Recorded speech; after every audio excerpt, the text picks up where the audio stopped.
अहिले बजारमा सुनिरहेको नाम हर्पिस भाइरस भनेको के हो त?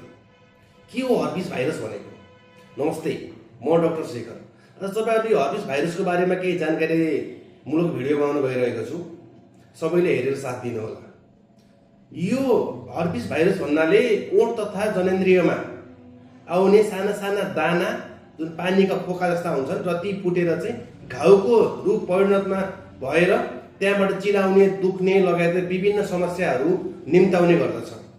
यो चाहिँ HSV1 हर्पिस सिम्प्लेक्स भाइरस 1 भन्ने चाहिँ अनुहारमा ओठहरूमा हुन्छ भने HSV2 अथवा हर्पिस सिम्प्लेक्स भाइरस 2 भन्ने चाहिँ जनेन्द्रिय अथवा जेनिटल अर्ग्यानमा हुने यो हर्पिस भाइरस हो। यसले साना साना पानीका फोकाहरू बनाएर त्यहाँबाट घाउ बनाएर है गनाउने, चिपचिपाटो हुने, दुख्ने, पोल्ने, कहिलेकाहीँ ज्वरो आउने, शरीर काप्ने जस्ता लक्षणहरू पनि देखा पर्दछन्। यो सर्ने विभिन्न माध्यमहरू छन्, जस्तो एक अर्काबीच रोगी र निरोगी व्यक्तिबीच चुम्बन गर्दाखेरि, टावेलहरू प्रयोग गर्दाखेरि, रेजर प्रयोग गर्दाखेरि, यौन सम्पर्क गर्ने बेला, अङ्कमाल गर्ने बेला पनि यो सर्ने सम्भावना अत्याधिक हुन्छ। यसको निश्चित उपचार भने छैन, तर यसलाई अहिले हामीले चाहिँ कन्ट्रोल गर्ने हो र सिम्प्टोमेटिक ट्रिटमेन्ट गरेर यसलाई निको पार्ने हो।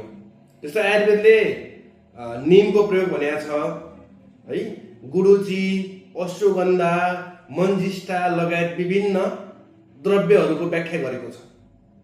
यी औषधको सेवनले यो रोगलाई चाहिँ निराकरण गर्न सामर्थ्य राख्दछ भनेर चाहिँ व्याख्या छ। यसलाई चाहिँ आयुर्वेदमा विसर्पको संज्ञा दिएको छ, जुन चाहिँ कफ पित्तको कारणले प्रकोपित भएको कारणले गर्दाखेरि यो रोग उत्पन्न हुने हुन्छ।